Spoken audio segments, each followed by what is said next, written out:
जी ने करवाया। यानी जब वो किसी को कोई सेवा देते हैं तो उसके अनुसार वो उसको उतनी पावर भी देते हैं। इसलिए ये मत समझिएगा कि आपके मध्य में रहने वाली चांचल्य से परिपूर्ण वही अनीता है। ये अनीता गई, अब खत्म हो गया उनका जीवन।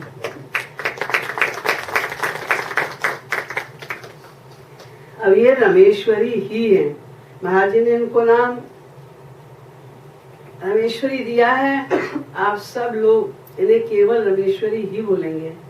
महाराज जी का आदेश ये है, और यह आदेश मुझे लगता है रमेश्वरी को बड़ा पसंद आएगा, कि अगर कोई भी व्यक्ति तुम्हारा पुराना नाम ले तो तुरंत उसे 100 रुपए फाइन ले लो। क्योंकि वो अधिकारी अब नहीं है, आप लोग पुराना नाम लेने के, इनका नाम बदल चुका है। इसलिए अगर कोई भी व्यक्ति इनका पुराना नाम लेगा तो इनको ये अधिकार है ये 100 रुपए फाइन करें आपसे। बाकी लोग तो इनको दीदी कहेंगे, कहते हैं, लेकिन ये आवश्यक नहीं है। जो इनको अपना बेटी मानते हैं, अब जिनकी बेटी हैं, जो इनको अपना छोटी बहन मानते हैं, अपनी छोटी जो भी भावना रखते हैं, जरूरी नहीं है उन लोग के लिए कि वो दीदी कह के पुकारे, किंतु वे अनीता नाम नहीं ले सकते, उन्हें रमेश्वरी नाम ही लेना पड़ेगा। अभी थोड़ी देर में रमेश्वरी प्रवचन भी देंगी, तो उसी दृष्टिकोण से श्री महाराज जी की कृपा आप लोगों के ऊपर बरस रही है। उन्होंने अपने देख ही रहे हैं कि मैं यहाँ पर आई, महाराज ने सिद्धेश्वरी को भी प्रचारक बनाया, और इतना ही नहीं, उसके बाद तमाम और प्रचारक यहाँ पर आते रहते हैं, कभी खाली नहीं रहता।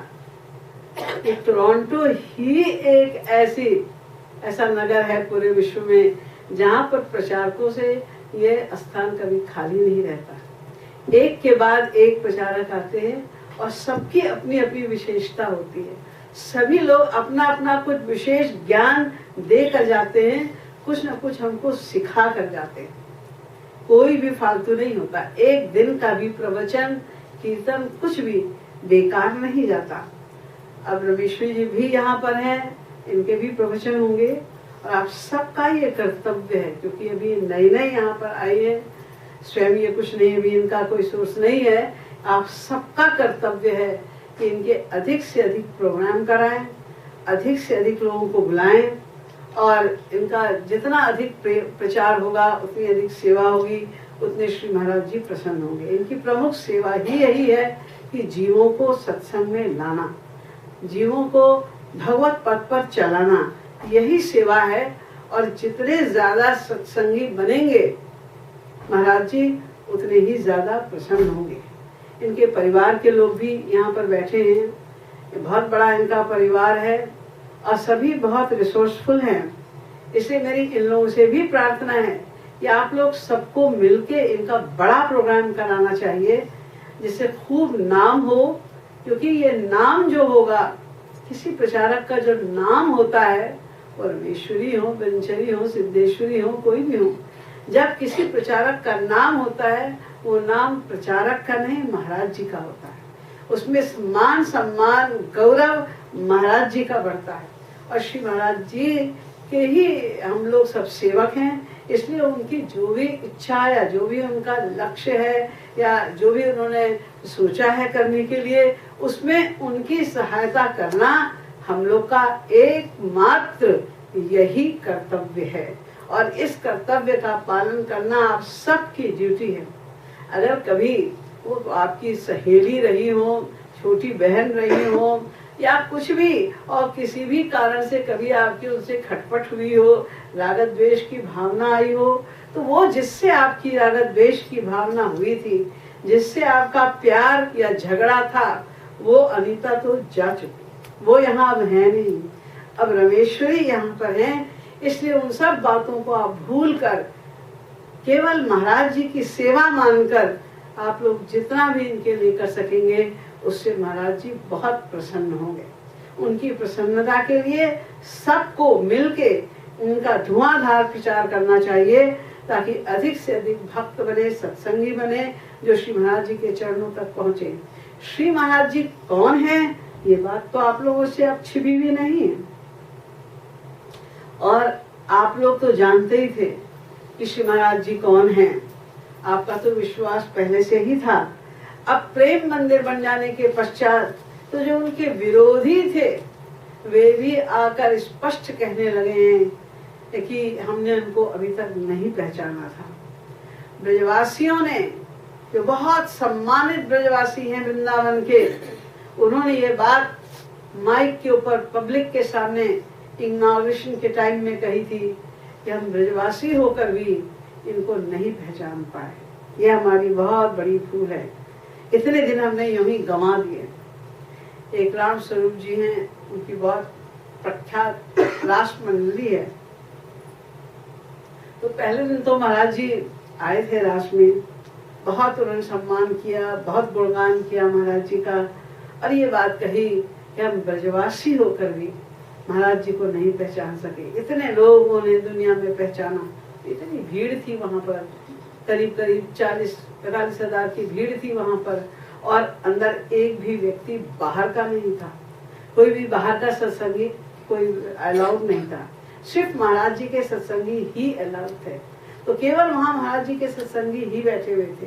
तब उन्होंने ये बात कही कि इतने लोगों ने, जो ब्रजवासी भी नहीं है, इन्होंने महाराज जी को पहचाना, और मैं ब्रजवासी होकर भी पहचान नहीं पाया। नेक्स्ट डे महाराज जी बरसाना चले गए, यानी उनको रास में नहीं आना था।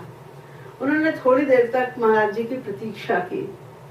फिर दीदी लोग थे, विशाखा दीदी वगैरह, उनसे पूछा कि क्या है, आज महाराज जी नहीं आ रहे हैं क्या, बहुत देर हो गई, रास लीला कैसे शुरू करें। तो उनका नहीं, महाराज जी का स्वास्थ्य ठीक नहीं है, इसलिए महाराज जी बरसाना चले गए हैं, आज वो नहीं आएंगे, आप कृपया अपनी रास प्रारंभ करिए। वे रोने लगे, बाकायदा आंसुओं से रोए वो, और उन्होंने कहा कि रास लीला का आनंद तो उनके सामने ही है। जब वो स्वयं साक्षात बैठे हों और अपनी ही लीला अपने आप देख रहे हों, उसका क्या आनंद है, ये तो कोई जान सकता है। वो नहीं है तो रासलीला कैसी। हम तो उनको ही उनकी लीला दिखाने के लिए यहाँ पर उपस्थित हुए हैं, वो नहीं आएंगे तो हम रास नहीं करेंगे। बच्चों की तरह मचल गए। फिर उनको विशाखा जी ने बहुत प्यार से बड़ी अच्छी तरह समझाया और कहा हम लोग सब यहाँ पर बैठे हुए हैं, महाराज जी के पुत्र पौत्र सब बैठे हुए हैं यहाँ पर, हम लोग सब बड़े प्रेम से आपकी रासलीला को देखेंगे पूरा, आप कृपया रासलीला शुरू करिए, हम लोग बहुत लालायित हैं रासलीला देखने के लिए। जब उन्होंने ऐसे कहा तब उन्होंने रासलीला को प्रारंभ किया। तो महाराज जी क्या हैं, ये बात तो अब दुनिया में भी छिपी भी नहीं है। मैं बीच में एक आध बार और प्रेम मंदिर गई, जानबूझ के, मेरा मन भी नहीं भरा था देखने से, तो पब्लिक के बीच में मैं घूमती रही। ये लोगों ने कहा भी, दीदी चलो क्या आप कर रहे हैं, नहीं मुझे थोड़ा सा जाना है देखो। जो लोग आते थे वो मंदिर के जिस भाग को देखते थे तो ऐसे देखते ही रह जाते थे। भीड़ इतनी होती है वहां पर, लगभग 25-30 हजार की भीड़ एवरीडे होती है। वहां पर वो खड़े हुए हैं गार्ड, वो सिटी में जाते रहते हुए, आगे बढ़िए आगे चलिए, अभी बहुत से लोगों को दर्शन करना है ये वो। लेकिन वो कहते हैं आप, हमारा क्या दोष है, आपने मंदिर ही ऐसा बनाया है कि हमारी निगाह हटती ही नहीं वहां से। और जो श्री विग्रह हैं राधा कृष्ण के और श्री राम सीता के, उनको तो जो देखता है वो देखता ही रह जाता है। कुछ विशेषता है। मूर्तियां तो दुनिया में तमाम है, जिस मूर्तिकार ने वो मूर्तियां बनाई हैं औरों के लिए भी तमाम मूर्तियां उन्होंने बनाई होंगी, लेकिन इन मूर्तियों में क्या विशेषता है ये तो रसिक जन ही समझ सकते हैं, सबकी समझ में तो नहीं आएगा। किंतु जन साधारण के मुंह से ये बात कहते हुए बारंबार सुनी गई, ये मंदिर कोई मनुष्य तो नहीं बना सकता, ये तो साक्षात लगता है ऊपर से उतर के ही आ गया है।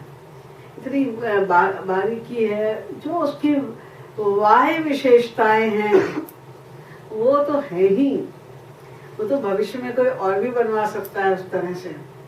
लेकिन जो उसकी आंतरिक विशेषताएं हैं कि घुसते ही आपको ये लगेगा कि आप किसी विशेष जगह पर जो सचमुच श्री राधा कृष्ण की लीला स्थली है वहां हम आ गए हैं, हमें बहुत कुछ मिल गया है। एक दिन वहां सत्संग हो रहा था, महाराज जी तो चले गए थे मनगढ़, वहां सत्संग हो रहा था। एक भक्त हैं सविता माथुर, वो और एक दो और 5-6 लोग लीड कर रहे थे, तो वहाँ लोग बैठे थे, वहाँ पर सत्संग हो रहा था। तो उन्होंने निकुंज माधुरी का कोई पद गाया, तो एक कपल थे सरदार, वो लोग आ गए और बैठ गए उनके पास में, उनके पैर छुए और बोले ये पद आपने जो गाया ये कहाँ से गाया है, किस पुस्तक में लिखा है? तो उन्होंने बताया श्री महाराज जी की पुस्तक है प्रेम रस मदिरा, हमने उसमें से गाया है। क्यों, आपको बड़ा अच्छा लगा क्या? तो उन्होंने कहा अच्छा लगा, अरे मुझे तो ऐसा लगा कि स्वयं श्यामा श्याम यहाँ पर विराजित होकर ये लीला कर रहे हैं। ऐसे अंदर से अनुभूति हुई। पहली बार एक व्यक्ति आया, कहता है मैं तो यहाँ ऐसे घूमने फिरने आया था दिल्ली वगैरह, सुना एक बड़ा अच्छा प्रेम मंदिर बना है, तो मैंने कहा चलो देख लेते हैं प्रेम मंदिर भी, हम अभी घूम लेंगे जरा वृंदावन वगैरह। लेकिन कहते हैं सबसे पहले बस प्रेम मंदिर ही पढ़ा और प्रेम मंदिर में मैं घुस गया, अब मेरी कहीं जाने की इच्छा ही नहीं होती, क्योंकि ये प्रेम मंदिर जो नाम है ये सार्थक है, इसलिए कि ये पहला मंदिर है भारत का जिसमें घुसने के बाद मुझे राधा कृष्ण के प्रति प्रेम की अनुभूति हो रही। मुझे लग रहा है कि यहाँ पर राधा कृष्ण हैं, मुझे लग रहा है कि राधा कृष्ण की भक्ति करनी चाहिए। ऐसी अनुभूति पहली बार मुझे इस मंदिर में आकर हुई। और हर व्यक्ति ये पूछता है ये बनवाने वाला कौन है इसका, हम उनके दर्शन करना चाहते हैं, ये बनवाने वाला कौन है इसका। तो वहां पर एक झरना लगा हुआ है, उस झरने में वाटर स्क्रीन है, यानी पहले तो बहुत तरह के उसमें रंग बिरंगे डिजाइन बनते हैं और उसके बाद पानी की ही स्क्रीन बन जाती है और उस पर महाराज जी का पूरा वीडियो कीर्तन कराते हुए वो वीडियो आता है। उसको देखने के लिए भी बहुत भीड़ होती है।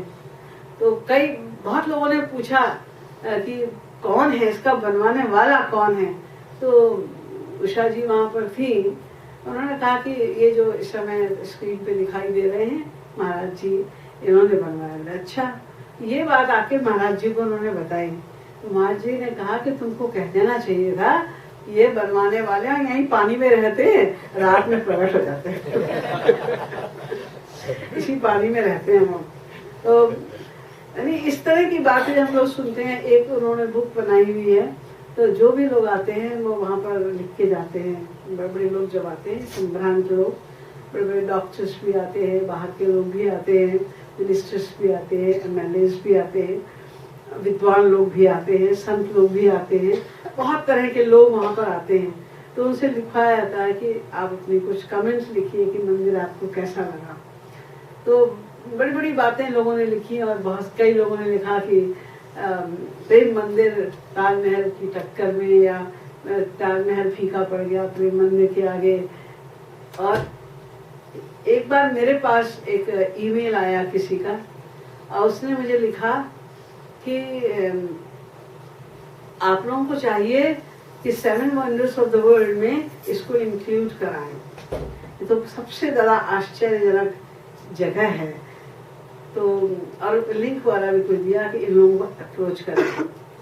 तो बाद में मैंने महाराज से बात करने का मौका मिला। मैंने महाराज जी किसी का ईमेल मेरे पास आया है, इसको 7 वंडर्स ऑफ द वर्ल्ड में इंक्लूड कर लेना चाहिए। महाराज जी कहते क्या आया है? मैंने हमारी चिट्ठी आती है इंटरनेट के माध्यम से, तो किसी ने मुझे ऐसे लिखा है। तो किसने लिखा है? मैंने कहा मुझे नहीं पता कौन है, किसी अजनबी ने लिखा है। महाराज जी ने कहा अरे ये आश्चर्य थोड़ी है, ठीक है इसमें कलात्मकता है, इसके अंदर बुद्धिमत्ता है, इसके अंदर भक्ति का भाव जागृत कराने की क्षमता है, इसमें बहुत सारी विशेषताएं हैं, लेकिन ये आश्चर्य नहीं है। आश्चर्य तो ताजमहल है। हमने कहा क्यों? ताजमहल से तो ये ज्यादा सुंदर है। ताजमहल तो एक मकबरा है केवल, यहाँ तो आते हैं लोग तो सब भगवान ही भगवान दिखाई देते हैं, फिर इतनी पच्चीकारी, इतनी इसमें कलात्मकता, वो सब तो उसमें है ही नहीं। महाराज जी कहते हैं नहीं, उस टाइम पर जब ये ताजमहल बना था तब इतने बड़े पत्थर को कैसे इन्होंने जोड़ा होगा, इतना ऊंचा इतना भव्य ताजमहल कैसे बनाया होगा, ये आश्चर्य। हमारे पास तो क्रेनें थी, हमारे टाइम में तो बिजली थी, इतनी हमको सुविधाएं प्राप्त थी, तो उसमें अगर हमने बना दिया तो कौन सा कमाल है। यानी महाराज जी के सामने अगर कोई तारीफ करे प्रेम मंदिर की तो वो कुछ न कुछ कह के ऐसे ही टाल देते हैं। किसी व्यक्ति ने आकर, ब्रज का व्यक्ति था, उसने कहा महाराज जी अब तो लगता है कि बिहारी जी उस मंदिर से उठ के यहाँ आ गए, वो कहते होंगे तुम लोग तो कुछ करते नहीं, यहाँ तो हमारा खूब कीर्तन भजन होता है, दिन रात तो हम वहीं चलते हैं। तो दूसरा उनके साथ में उनके पति थे, तो उन्होंने कहा कि महाराज जी अब तो यहाँ पर जो भीड़ होती है वो तो वहाँ तो कुछ भीड़ नहीं होती कहीं, और यही सारी भीड़ आ जाती है। महाराज जी ने कहा तुम लोग बेवकूफ हो, अरे उनकी ही कृपा से तो प्रेम मंदिर बना है, बिहारी जी नहीं होते तो प्रेम मंदिर कहाँ से बन जाता। अब ये उनकी इच्छा है, उनकी वो भी जगह है, उनकी ये भी जगह है, वो चाहे जहाँ रहे, ये उनकी अपनी इच्छा के ऊपर है। तो महाराज जी ने बनवाया है, मतलब बहुत कुछ अभी तक महाराज जी ने अपने को छिपा के रखा है, और जो उनके सत्संगी हैं, जो बहुत क्लोज हैं, वही महाराज जी की भगवदी बातों को, उनकी भगवत्ता को कुछ कुछ समझते हैं। बाहर वाले तो नहीं समझते थे, लेकिन प्रेम मंदिर ने रिवील किया, और बहुत से लोगों ने ये कमेंट किया है कि जो जैसा कि नाम है इसका प्रेम मंदिर, ऐसा ही इसका काम भी है। इसमें प्रेम का प्रकाश फैलता हुआ हम लोग को अनुभव होता है, ऐसा बहुत से लोगों ने कमेंट दिया। यहाँ इसका जब इनॉग्रेशन हुआ था, कोई भी साधारण मंदिर का भी जब इनॉग्रेशन होता है तो लोग बड़ा भारी उत्सव करते हैं और बहुत लोगों को बुलाते हैं। महाराज जी ने किसी भी विशिष्ट व्यक्ति को बुलाने से बिल्कुल मना कर दिया। मैंने कहा ये मंदिर है, जिसकी मर्जी हो आए, जिसकी मर्जी हो ना आए, ये भगवान से बड़ा तो कोई नहीं है, उनका स्वागत करने के लिए यहाँ पर बुलाएंगे।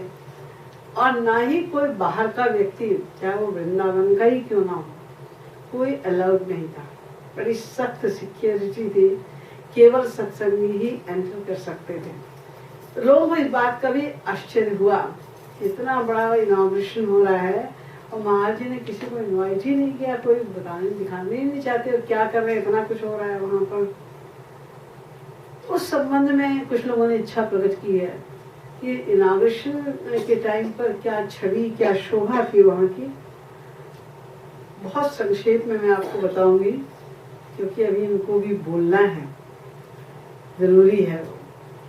तो पहले दिन जो इनॉग्रेशन हुआ कलश यात्रा से हुआ था।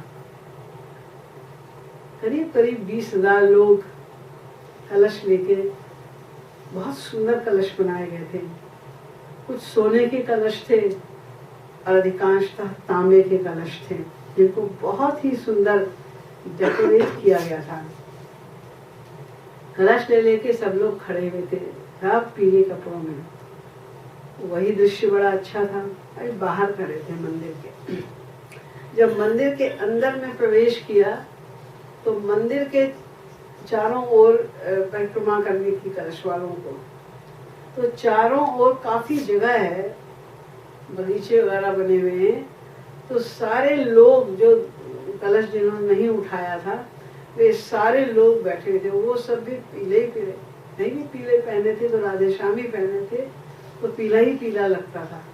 तो जब हम लोग की कलश उठाए थे तो हम लोग जब प्रवेश किया हमने मंदिर के परिसर में,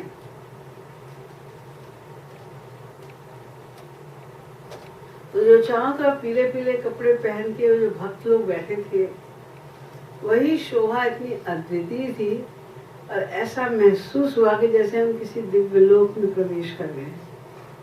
इसके पहले हम लोग 1.5-2 घंटे से बैठे हुए थे, धूप का इंतजार हो रहा था। तो हम लोग कलश लेके वहां पर बैठे हुए थे। कलश कभी हाथ में ले लेते थे, कभी सर पे ले लेते थे, और वही थक गए थे पूरी तरह। और मैं तो मन में सोचती थी मैं इतनी बड़ी यात्रा मैं कैसे कलश लेके करूँगी, मैं तो खड़े खड़े कर गई, तो मुझसे तो अब चला जाएगा नहीं, ऐसा मैं मन में सोच रही थी। लेकिन जैसे ही हमने मंदिर के अंदर प्रवेश किया और इसके बाद इतनी बड़ी परिक्रमा की कलश लेकर, याद ही नहीं आया कि हम सर पे कलश भी लिए हुए, जरा भी उसका बोझ महसूस नहीं हुआ, थोड़ा भी। और इतनी देर तक हाथ को ऊपर करने के पश्चात भी जरा भी हाथों में दर्द नहीं हुआ। नहीं तो बहुत बार तो मेरे साथ तो ऐसा भी होता है, कोई गड़बड़ है, बीमारी है, पता नहीं क्या है, कि मैं खाते खाते मेरा हाथ दुख जाता है, मैं बैठ जाती हूँ। लेकिन इतना बड़ा कलश लेकर भी मैं घूमी और मुझे पता ही नहीं चला कि मैंने हाथ में अपने कलश लिया हुआ था। वो दृश्य जो लोग वहाँ पर थे सबको पता है, आप लोग में अधिकांश लोग तो थे ही वहाँ पर, सबने देखा है। वो दृश्य अनिर्वचनीय दृश्य था, अलौकिक दृश्य था। ऐसा लग ही नहीं रहा था कि ये हम लोग इसी लोक में हैं। और उसके पश्चात थोड़ी देर बाद श्री महाराज जी आए, तो सब कोई तो मंदिर के किनारे नीचे चल रहे थे, और उसका मंदिर का जो प्लेटफॉर्म है वो काफ़ी ऊंचा, 15 फीट ऊंचा है। तो महाराज जी प्लेटफॉर्म पे सीधे आए और जो चल रहा था प्रोसेशन, उसके साथ साथ महाराज जी कीर्तन कराते कराते ऊपर जा रहे थे। वो दृश्य भी अवर्णनीय था, बहुत ही सुंदर उस समय लग रहा था। इसके पश्चात श्री महाराज जी आए और प्रवेश किया उन्होंने मंदिर में, और सभी लोग ऊपर तक गए। वो सभी दृश्य बहुत ही अलौकिक था। फिर उसके बाद वहाँ पर यज्ञ शुरू हो गया 9 बजे से। तो जो पंडित जी थे, राजगोपालाचार्य जी महाराज, बहुत विख्यात, बहुत बड़े विद्वान पंडित हैं, उनके साथ में जब वो मंत्रों की ध्वनि का उच्चारण प्रारंभ हुआ, पूरे वृंदावन में वो मंत्रों की ध्वनि गूंज रही थी। उससे जो एटमॉस्फेयर क्रिएट हो रहा था, जब वो मंत्रों का उच्चारण कर रहे हैं, चारों तरफ लोग राधे राधे बोल रहे हैं, तो वो भी एक अलौकिक दृश्य था। हम सभी लोगों ने वहाँ पर यज्ञ में भी भाग लिया, हम लोग वहाँ पर बैठे, बहुत अच्छा लगा। महाराज जी ने नेक्स्ट डे कहा कि आज फिर होगी कलश यात्रा, और उस दिन महाराज जी स्वयं आगे कलश लेकर चले। उसके पहले महाराज जी आ गए थे, कीर्तन कराया, थोड़ा सा महाराज जी ने सबको जैसे भाव में कर दिया, नचा दिया। फिर वो कलश यात्रा पूरी हुई और अंदर तक हम लोग गए, और उस कलश में जो भरा हुआ जल था उससे मंदिर का प्रक्षालन हुआ। श्री महाराज जी ने स्वयं जो अंदर वाला भाग, जहाँ पर मूर्तियाँ खड़ी हुई हैं, उसको गर्भगृह कहते हैं, वहाँ पर महाराज जी ने और महाराज जी के परिवार के खास परिवार के लोग जो थे, यानी उनके पुत्र पौत्र पौत्रियाँ, उन लोगों ने वहाँ पर मंदिर को धोया। स्वयं महाराज जी ने मंदिर को धोया। सारी नदियों का जल और समुद्र का जल उसमें लाया गया था, उसी से मंदिर का प्रक्षालन हुआ। बाकी सब भक्तों ने बाहर वाले मंदिर का, जो मंदिर के अंदर ही जो बाहर हॉल है, उसका प्रक्षालन किया, और बाकी से सभी ने मंदिर के एकदम बाहर वाला जो प्लेटफॉर्म है उसको धोया। वो सब कुछ जो हम लोग कर रहे थे, अभी तो सुनने में बहुत साधारण लग रहा है, यहाँ मंदिर को धोया, लेकिन जिस समय जिसने मंदिर को धोया, अब उनसे पूछिए कि उनको उस समय क्या अनुभूति हुई, कैसा उनको अंतःकरण में लगा। वो बात बहुत विशेष थी। और सबसे सुंदर दृश्य तो तब था इस दिन जब आरती, मंदिर की आरती, पहली आरती की गई, क्योंकि जब कलश यात्रा समाप्त हुई थी उस दिन अभी पर्दा नहीं खुला था, प्राण प्रतिष्ठा में कुछ अनुष्ठान बाकी थे। लेकिन जब आरती वाले दिन हम लोग गए, वहाँ पर अंदर तक आरतियाँ बहुत सुंदर सजी हुई थी। स्पेशल आरतियाँ मंगाई गई थी, 5 दिए वाली, जो कि ऐसे 3 खंड वाली आरतियाँ थी, बहुत सुंदर आरतियाँ थी। तो पहले महाराज जी यज्ञशाला में बैठकर महाराज जी ने हरे राम का कीर्तन कराया। सारे वृंदावन में गूंजा, बहुत मधुर लगा। उसके बाद महाराज जी आए और मंदिर का जो हॉल था के बीच में काफी बड़ी रंगोली बनी हुई है, मतलब उसी में वो मीनाकारी जैसी होती है उस तरह से बना हुआ है। उसके मध्य में एक जगह बहुत सुंदर बनी थी, गोल छोटा गोला, उसी में दीपक रखा गया था 5 दिए वाला। महाराज जी वहां तक आए और दीप प्रज्वलन किया। पहले बाहर रिबन काटा, अंदर आए, उसके बाद दीप प्रज्वलन किया, महाराज ने दीप जलाया और उसके बाद में राधा कृष्ण की और राम सीता की आरती की गई। ये भी विश्व का एक ऐसा ही पहला ही मंदिर है जिसमें ये समन्वय, ये राघवेंद्र सरकार और श्री राधा कृष्ण एक ही है, वो दो नहीं है। महाराज जी ये बात बहुत बोलते हैं प्रवचनों में कि कोई अंतर नहीं है, राम ही कृष्ण है, कृष्ण ही राम है, लेकिन केवल बोलते ही नहीं, वो करके भी दिखाते हैं। इसीलिए उन्होंने मंदिर में ऊपर वाले भाग में जो ऊपर वाला तल है उसमें राम सीता की मूर्ति की स्थापना की। वो इतनी सुंदर मूर्ति है, लगता है बस ये दोनों भी बोलने ही वाले हैं। किशोर रूप है उनका, छोटे से लगता है बहुत कम अवस्था के छोटे छोटे राम और सीता वहां पर हैं। राम सीता की मूर्ति जब स्थापित हुई तो किसी ने प्रश्न किया, आपने राम सीता की मूर्ति तो स्थापित कर दी, लक्ष्मण जी कहाँ हैं, हनुमान जी कहाँ हैं? क्योंकि हर राम के मंदिर में हनुमान जी और लक्ष्मण जी का होना भी अनिवार्य होता है, तो आपने तो रखा नहीं। बोले अरे तुम लोग को इतनी सी बात भी समझ में नहीं आई, ये प्रेम मंदिर है माधुर्य भाव का, इसमें हनुमान जी और लक्ष्मण का क्या काम है? वो तो बाहर ही रहेंगे। तो एकदम से वृंदावन वाले बड़े विरोध के भाव से आए थे कि ये गलती निकाली हमने कि इसमें हनुमान जी नहीं है, लक्ष्मण जी नहीं है। तो उन्होंने पूछा, बोला ये प्रेम मंदिर है, यहाँ पर हनुमान जी का क्या काम है, यहाँ पर लक्ष्मण जी का क्या काम है? तो उस वहाँ पर वो आरती रोज होती है श्री राम की, और नीचे राधा कृष्ण का श्री विग्रह है। महाराज जी ने एकदम अंदर तक जाकर राधा कृष्ण की आरती की, और उसके बाहर वाला जो भाग है जो कि लकड़ी से घिरा हुआ है, जहाँ तक केवल पुजारी ही जा सकते हैं, वहाँ पर महाराज जी के परिवार वाले लोग खड़े हुए और उसके पीछे सारे प्रचारक खड़े हुए और उसके पीछे बाकी सारे भक्त लोग खड़े हुए और सबने आरती की। जिस तरह आरती हो रही थी, सभी के नेत्र सजल थे, सभी बड़े भाव में आ रहे थे, सबको बड़ा आनंद आ रहा था। उस प्रकार से आरती हुई। बाहर महाराज जी ने जब रिबन काटा उस समय एक बहुत अच्छा दृश्य ये था कि इन लोगों ने बहुत ही बढ़िया वो था बलून तैयार किया था बड़ा सा, और उस पर बहुत बड़ा बड़ा लिखा हुआ था प्रेम मंदिर उद्घाटन, काफी बड़ा बड़ा कि ऊपर से भी दिखाई दे जाए। तो महाराज जी ने उसको काटा, उसके बाद वो 3 बार युगल सरकार की जय, लाडली लाल की जय, सारा बाग में गूंज गया। और उसके बाद महाराज जी ने वो गुब्बारा छोड़ा, और उसके बाद 10,000 गुब्बारे तुरंत सत्संगियों के द्वारा छोड़े गए। तो 10,000 रंग बिरंगे गुब्बारे और आकाश में जब छा गए तो वो इतने मनोहारी, इतने सुंदर लग रहे थे कि उसका भी कोई वर्णन नहीं किया जा सकता। तो इस प्रकार से जो उद्घाटन का कार्यक्रम हुआ, इसमें लास्ट यही था कि आरती हुई और फिर उसके बाद शाम को परिक्रमा वगैरह हुई। राधा कृष्ण के श्री विग्रह को वहाँ पर छोटे वाले श्री विग्रह को ले जाया गया, तमाम कुछ हुआ ये सब। इसके अलावा जो बाहर का भी है, यानी लोग, कुछ लोग बाहरी बातों को देख के इम्प्रेस हो जाते हैं, कुछ लोग भीतरी बातों को देखना चाहते हैं। तो अगर बाहरी सौंदर्य भी देखना है, जो मेन गेट है उसमें घुसते ही सबसे पहले दाहिने हाथ पे युगल सरकार झूला झूल रहे हैं। वो ऑटोमेटिक है और झूलते रहते हैं बराबर।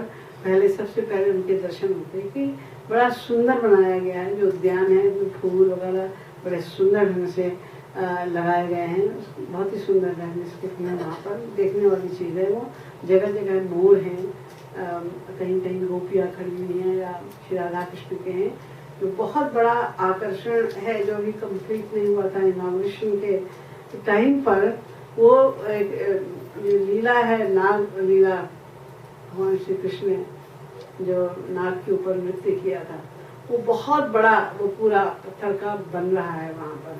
उसमें जमुना जी हैं और उसमें बहुत बड़ा नाग बन रहा है और उसके ऊपर श्री कृष्ण, बाल श्री कृष्ण उसमें नृत्य कर रहे हैं। वो एक अद्वितीय चीज़ होगी बन जाने के बाद, क्योंकि उसमें बहुत कुछ ऐसी चीज़ें हैं जो सचल होंगी, मूवमेंट होगा उसमें बिजली के द्वारा। और उस तरफ जो मंदिर के ठीक सामने बहुत बड़ा गिरिराज बनाया गया है। उसके नीचे लड़कियां लेके तमाम गोप ग्वाले और नंद बाबा और बैलगाड़ी और गाय, सब पूरा ब्रज उसके नीचे खड़ा हुआ है लठिया लेके, और श्री कृष्ण खड़े हुए हैं अपने बाएं हाथ की उंगली पर उसको धारण किए हुए। उसकी विशेषता ये है कि ये कैसे टिका हुआ है, आपको कुछ खंबा अम्बा नहीं दिखाई देगा, कोई चीज ऐसी नहीं दिखाई देगी उसके अंदर जिससे ये पता चले कि इसके बल पर ये गिरिराज टिका हुआ है, लेकिन वो टिका हुआ है। अमेरिका से कुछ सत्संगी मेरे साथ आए थे, वो बोले दीदी ये जो उंगली है ठाकुर जी उसी बल पे इतना बड़ा चीज टिकाया हुआ है सारा। हमने कहा लग तो ऐसे ही रहा है। अब कैसे टिका हुआ है तो उन्हीं से जाके पूछो। तो वो उसकी शोभा बहुत अद्वितीय है। फिर आप इस तरफ आते हैं बाएं हाथ की तरफ, तो वहाँ पर रासलीला, गोपियाँ हैं, श्री कृष्ण हैं, ऐसे वो विग्रह करके रासलीला का दृश्य दिखाया गया है। उसके बाद वो झरना है विश्व। इस तरह के झरने शायद 2 और हैं संसार में, लेकिन वो बहुत छोटे साइज के हैं, इतनी आकृतियाँ नहीं बनती। और उसमें इस तरह का स्क्रीन जिसमें कोई कीर्तन करा रहा है आपको दिखाई दे, ऐसा कुछ नहीं है। ये चीज़ ऐसे तो आ चुकी है, साइंस ने उसका कर दिया है आविष्कार, तो कहीं कहीं तो हैं भी, छोटे छोटे हैं, लेकिन इतना भारी, बहुत बड़ा, बहुत विशाल झरना वहाँ पर बना हुआ है। काफ़ी बड़ी स्क्रीन तो सिर्फ महाराज जी की या कोई भी गायक जो गा रहे हैं उस समय, राधा पौडवाल वगैरह जो भी, उनकी पूरी पूरी स्क्रीन आती है, पूरा दिखाई देता है। वो सब उसकी विशेषता है। बातें तो बहुत है, और इनॉग्रेशन की जो बातें हैं, जो इनॉग्रेशन का आनंद है, जो उसके दृश्य है, वो तो कोई उसके विषय में बोलता ही जाए सारे दिन सारी रात तो भी खत्म नहीं होगी वो बातें। मेरे माइंड में तो बहुत बातें हैं जो कहने योग्य है, बताने योग्य है। जो लोग नहीं गए थे वो सुनकर बहुत एंजॉय कर सकते हैं, लेकिन ये घड़ी कहती है कि अब आज इतना ही, तो इसको आज हम यहीं पर ही समाप्त करते हैं। बोले अलवेली सरकार की जय, श्रीमद सतगुरु सरकार की जय, प्रेम मंदिर वृंदावन धाम की जय।